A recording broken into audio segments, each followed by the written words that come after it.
Most kids see corn between ages 10 and 13, and no one tells their parents until it's too late. So if you're wondering when to talk about it, the answer is yesterday.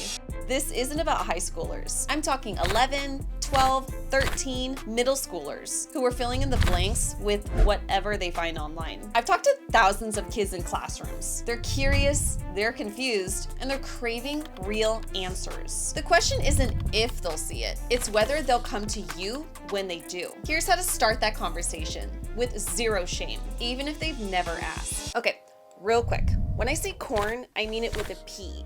And schmecks, it's our safer algorithm code word, but you know what I'm talking about. We're doing what we have to do to make sure that the grown-ups who need this conversation actually see it. First off, deep breath. You're not late and you're not failing. You're parenting in a world that's completely different from the one that we grew up in. This is not your AIM away message era anymore. No more dial-up screeches, no more downloading that one questionable file on LimeWire, you know, the one that crashed your family's computer. No. Today's internet is faster, it's louder, and it's absolutely feral. Your kid is growing up in a world where the algorithm knows more about them than most adults do in their life, and it doesn't care how old they are. It's not thinking, okay, are they ready for this? It's like, hey, here's a thirst trap in 4K and a conspiracy theory. Enjoy!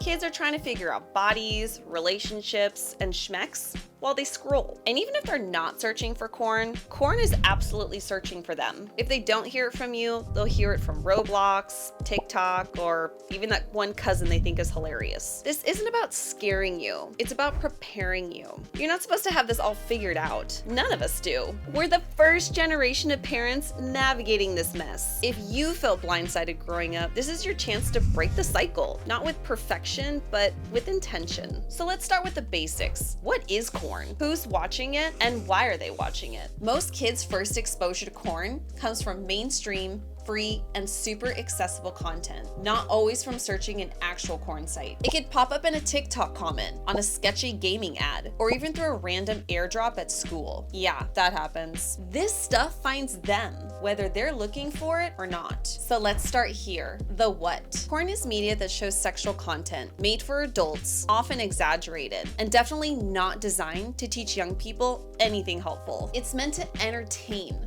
not educate. The who. People of any gender or sexual orientation can choose to watch it, but it's meant for adults. That distinction matters. The why. Curiosity, boredom, wanting to understand what everyone's whispering about. That doesn't mean they're ready for it or how to make sense of it. Some young people watch to learn about schmecks and relationships, but corn is not schmecks ed. It's entertainment. And when it starts to replace education, that's when it becomes a problem. Okay. Now that you've got the basics, let's focus on how to actually talk about it. This doesn't need to be one big awkward talk. In fact, it shouldn't be. Think of it as a series of mini conversations, like building a playlist, one song at a time, not dropping the whole album all at once. Start by asking what they already know. You can say something like, with how the internet is now, it's super easy to accidentally see something sexual online. Has something like that ever come up for you? Keep it open-ended and judgment-free. You're not interrogating, you're inviting. If they say yes, you can say, that makes sense. This stuff can really catch you off guard. Tell me more about what happened. If they say no or seem unsure, you can say, thanks for your honesty. Let me ask you this. What do you think about when you hear the words adult content or sexually explicit? This follow-up helps continue the conversation and prevents it from being shut down. This is a great moment to gently bring in the what, who, and why we talked about earlier. You're not giving a full-blown talk. You're weaving in little pieces to help them make sense of it all, just enough to open their mind without overwhelming them. And look,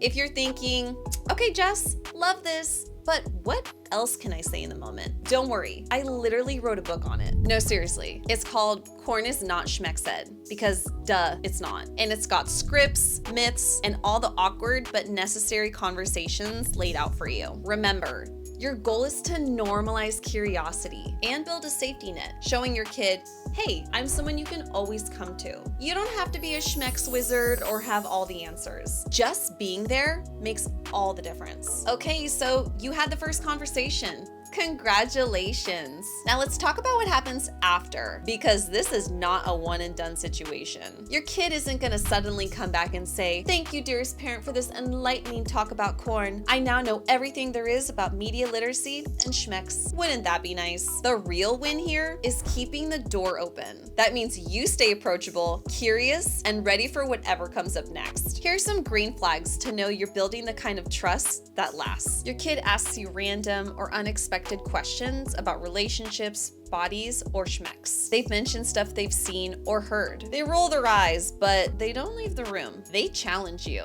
"Well, I heard something different," which means they're thinking and trusting you enough to have that conversation. You don't have to nail every response. Just showing them that you can handle it builds trust. On the flip side, here's some signs that it might be time for a vibe check. They shut down or seem tense whenever you bring up something related to schmecks. They say things like, "You don't get it," "You'd freak out," or "It's none of your business." You catch them Googling things in secret, but they won't talk to you about it. You notice yourself reacting with fear, shame, or discomfort, and they pick up on it. If you spot these, don't panic. It just means it's time to reset. Sometimes kids come across things online that aren't made for them, like corn. It might show people's bodies and schmecks, but it doesn't show what real relationships look like. If you ever see something uncomfortable, you can tell me. I know this can feel awkward, but I'd rather us both talk about it than you figuring this out on your own. I don't have all the answers, but I want you to know that I'm here. No judgment. We can figure this out together. Trust isn't built in big speeches. It's built in tiny moments. So when you see an advertisement, hear a lyric, or notice a trend online, use that as a nudge. "That ad was kind of sexual. What do you think they were trying to sell?" No lecture, just curiosity. That's how you normalize the conversation instead of making it a big deal. Your kid doesn't need a perfect parent. They need a consistent one who can be real, stay grounded, and keep showing up. Talking about corn may never feel comfortable, but that's okay. By choosing connection over panic, you become a trusted guide throughout the messiness of growing up. All right, you made it through. And guess what? You don't have to be a schmecks expert to do this. You just need to be someone your kid can talk to. If this made the corn conversation feel a little less terrifying, hit like, subscribe, and share it with another parent who's trying to figure this out too. These conversations, they don't stop here. Got a question or a nailed it moment? Drop it in the comments. I am here to cheer you on or help you if things went sideways. You got this.